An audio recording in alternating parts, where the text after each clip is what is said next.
Saatnya ngopi. Ngobrol Piala Dunia.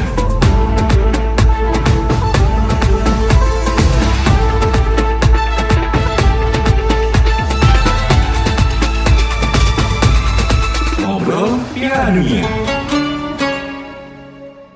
Halo sport lovers, salam olahraga. Ketemu lagi bersama saya Hana Pratiwi dalam Ngopi Ngobrol Piala Dunia. Dan ngobrol Piala Dunia untuk kali ini kita akan hadirkan ya. Kalau di Piala Dunia kemarin-kemarin mungkin sudah ada pemain-pemain yang bisa dibilang namanya ini sudah sangat terkenal ya. Nah kalau di Piala Dunia Qatar 2022 ini siapa saja sih nama-nama yang nantinya akan masuk sebagai squad tim masing-masing negara yang mengikuti Piala Dunia? Nah, sudah hadir bersama dengan Hana di studio kita ada Bung Darjo Soyat. Selamat siang Bung Darjo. Selamat siang. Oke, ini kita ketemu lagi ya, ngobrol lagi soal Piala Dunia. Dan ini sudah tinggal menghitung hari, mungkin sudah ada nama-nama yang biasanya dikirimkan ya untuk pendaftaran. Sebenarnya kalau untuk Piala Dunia kali ini ya, ada perbedaan nggak sih untuk pendaftaran pemain? Memang ada, jadi ada perkembangan terakhir adalah bahwa ketika terakhir di Rusia 2018 masing-masing tim hanya beranggotakan 23 pemain, untuk kali ini menjadi 26. Itu mungkin maksudnya adalah agar banyak pilihan pemain pengganti mungkin untuk menghadapi kemungkinan cedera dan juga dari bagian dari strategi masing-masing tim itu tadi. Jadi ada tambahan 3 pemain lagi untuk bisa merotasi permainan. Nah, apakah mungkin sudah ada tim-tim yang menyerahkan nama-nama pemain siapa saja? Jadi mungkin kita sudah bisa melihat nih nanti negara ini bawa skuad siapa aja seperti itu. Jadi masing-masing tim memang masih diberi waktu hingga batas akhir tanggal 13 November ini. Jadi daftar nama yang 26 tim itu sudah harus diserahkan. Namun negara-negara yang peserta itu 32 tim itu yang sudah menyatakan diri mengumumkan 26 pemain adalah Jepang. Kemudian Argentina walaupun belum resmi mengerucut dari 26 sudah mengumumkan 55 pemain. Artinya dalam sisa beberapa waktu hari ini pelatih Argentina Scaloni itu mungkin masih akan memilih-milih siapa yang layak masuk 26 dan siapa yang terpaksa harus ditinggal tidak diajak ke Qatar itu. Oke, ini kalau dari sisi peraturan ya, ketika mungkin sudah ada 26 pemain yang diserahkan, masih bisa atau ada kemungkinan untuk diganti atau tidak? Ketika sudah masuk itu tidak bisa diganti. Artinya kalau dalam situasi normal tidak bisa diganti. Tapi kalau dalam suatu darurat force majeure itu mungkin cedera berat yang tidak mungkin melanjutkan pertandingan itu masih bisa diganti. Tapi kalau alasannya hanya pelatih untuk kebutuhan strategi tim kemudian berubah pikiran setelah batas waktu pendaftaran itu menarik lagi, itu tidak bisa. Mungkin konsekuensinya bisa jadi jatah 26 menjadi berkurang karena ada pemain yang terpaksa dipulangkan. Dan itu sempat terjadi beberapa kali ada pemain yang kemudian dipulangkan seperti itu ya karena cedera dan lain sebagainya. Baik, ada 2 negara yang satu sudah fix ya 26 squad nanti akan dibawa, yang satu masih dipilih-pilih namun sudah ada nama-nama yang nanti sudah akan dicantumkan seperti itu. Yang pertama ini Jepang ya, bersama dengan pelatih Hajime Moriyasu. Nah ini seperti apa ini skuadnya? Kalau Jepang itu dari 26 pemain itu 20 diantaranya berkompetisi di Eropa, di klub-klub Eropa, baik yang liga katakanlah di B1-nya maupun liga kelas 2 atau bahkan kelas 3 itu berkompetisi di sana. Artinya secara kualitas pemain-pemain Jepang itu bisa sudah setara dengan tim-tim Eropa. Dengan demikian Jepang itu diharapkan dengan materi-materi pemain yang berlaga di kompetisi Eropa ini akan minimal bisa mengimbangi tim-tim Eropa lainnya, tim-tim peserta mungkin bahkan bukan hanya Eropa, terus Afrika dan Amerika Latin. Tapi Jepang nanti ada bisa dibilang grup neraka ya, Iya. bersama dengan Spanyol dan juga Jerman. Ya. Nah, ini kansnya seperti apa ini? Nah, itulah ketika kita sudah sepak bola sudah bicara ketemu Spanyol, ketemu Jerman itu menjadi persentase peluangnya menjadi mengecil. Artinya di situ hanya berharap kejutan. Kalaupun mungkin itu seandainya pun harus mengalami kekalahan adalah sekecil mungkin kekalahan itu. Kemudian yang lainnya adalah ada upaya-upaya bagaimana mencetak gol ke gawang tim-tim super itu. Artinya mungkin saja kita kalah, tapi dengan bisa mencetak gol ke gawang lawan itu yang lebih super itu ada nilai-nilai apa namanya ya, yang bisa menjadi kebanggaan.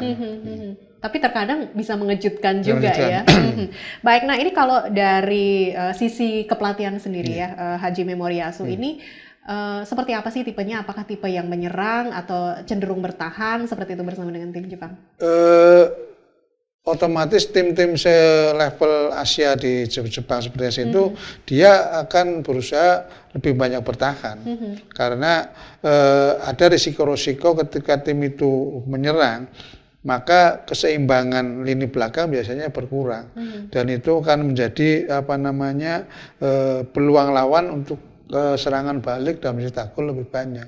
Nah, itu kan dengan dia bertahan minimal jangan kebobolan sehingga muncullah istilah ada taktik parkir bus, dia menumpuk pemain di belakang dengan jumlah sebanyak, kemudian ya pemain di depan mungkin satu atau dua lah gitu. Jadi tim-tim Asia otomatis dia akan memilih mempertahankan tengah dan belakang ya. Oke.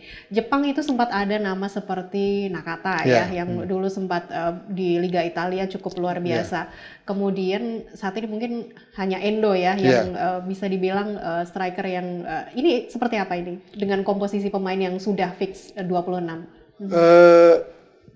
Iya, jadi bahwa mereka akan mengoptimalkan kekuatan Eropanya itu menjadi andalan mereka di Qatar nanti. Jadi bahwa kemudian dia akan ketemu Spanyol, Jerman itu ya itu hasil dari undian yang kita tidak bisa memilih atau mengelak. Jadi harus diterima harus diterima. Jadi mungkin dia akan berpikir kalaupun tidak lolos jangan sampai terlempar ke posisi paling terbawah ya, bisa bersaing dengan tim yang di bawahnya itu. Oke. Selanjutnya ada Argentina ini ya, yang di bawah pelatih Lionel Scioli ini bisa dibilang luar biasa dengan kalau tidak salah hanya 4 kali kalah bersama dengan pelatih Lionel Scioli. Nah ini kansnya seperti apa? Apalagi ini adalah mungkin Piala Dunia terakhir bagi Lionel Messi ya. Jadi Scaloni bersama Argentina kemarin sudah sukses di Copa America dan itu gelar trofi yang sangat dinantikan oleh Lionel Messi dan pecinta sepak bola Argentina dan mungkin juga para pendukung di luar Argentina yang mereka mengidolakan Argentina kan merasa bahwa berharap tahun inilah tahunnya gitu ya. Jadi ini dengan modal rasa percaya diri bisa juara di Amerika Latin itu akan menjadi modal bagi Messi dan kawan-kawan untuk bersaing. Bukan hanya bersaing ya, mereka pasti akan mengincar ya juara ya, bukan sekedar lolos babak berikutnya, tapi memang bahwa kemudian dalam menghadapinya setahap demi setahap iya, tapi target akhir pasti tim sekelas Argentina itu pasti targetnya juara. Apalagi Messi ini ya suka nggak suka ini tahun terakhir, kesempatan terakhir. Baik, nah dengan ini ya dua tim ini yang bisa dibilang pemain-pemainnya sudah cukup terkenal dengan kerjasama yang bagus, tetapi satu kelemahannya adalah mungkin banyak juga pemain yang masih bermain di liga, di mana mungkin kerjasamanya ini masih belum begitu padu seperti itu. Nah ini strategi seperti apa sih yang mungkin bisa diterapkan? Jadi tim-tim sekelas Argentina, Spanyol dan sebagainya itu mungkin beda dengan tim seperti Indonesia ya. Jadi mereka itu dengan modal skill dan pengalaman itu dipasangin sama siapa aja oke. Jadi tidak perlu harus latihan sebulan untuk menjadi chemistry dengan pemainnya dalam tim itu mungkin beda. Jadi seperti kita ketahui ketika babak kualifikasi Piala Dunia kemarin, Messi datang dari PSG, kemudian ada yang dari Juventus, Inter, mereka ketemu di sana. Hanya dalam ketemu 1-2 hari, tidak sampai seminggu, main. Biasanya jadwalnya hari Minggu sama Rebo, terus kemudian sudah kembali lagi ke klubnya masing-masing. Jadi di sini peran pelatih bukan lagi menggabungkan tim, tapi bagaimana membuat psikologis mereka terhadap tim itu lebih kuat. Bukan lagi bagaimana secara teknik tidak perlu lagi ya. Tapi lebih kepada sisi psikologis, kemudian memotivasi pemain seperti itu. Nah ini apalagi Scioli ini kan bisa dibilang sudah cukup lama ya bergabung dengan timnas Argentina. Kalau Scioli ini termasuk cenderung yang seperti apa ini tipenya? Tipenya ya dia menyerang ya, apalagi Argentina ini agak unik juga ya. Argentina itu tim negara dengan produksi pemain menyerang lebih banyak dibanding pemain belakang, sehingga mereka sempat kelebihan penyerang, sementara di belakang tengah berkurang. Saya sebut saja di depan ada Aguero, Messi, terus Di Maria, terus yang di Inter, terus jadi ada 6 pemain dengan kualitas yang sama. Sampai-sampai seorang sekelas Mauro Icardi aja nggak masuk tim karena banyak lainnya ya penyerangnya ya.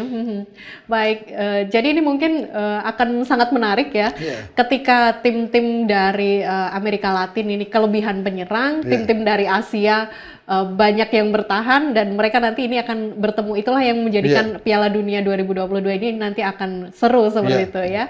Baik, Bung Darjo terima kasih ya sudah ngobrol bersama kita, dan pendengar demikian ya obrolan kita untuk kali ini dalam Ngopi Ngobrol Piala Dunia. Untuk Anda yang mungkin masih ingin mengetahui lebih banyak lagi info-info ya atau juga mungkin update terkini seputar Piala Dunia, pastikan Sport Lovers selalu bergabung bersama kami dalam Ngopi Ngobrol Piala Dunia. Salam olahraga, sampai jumpa.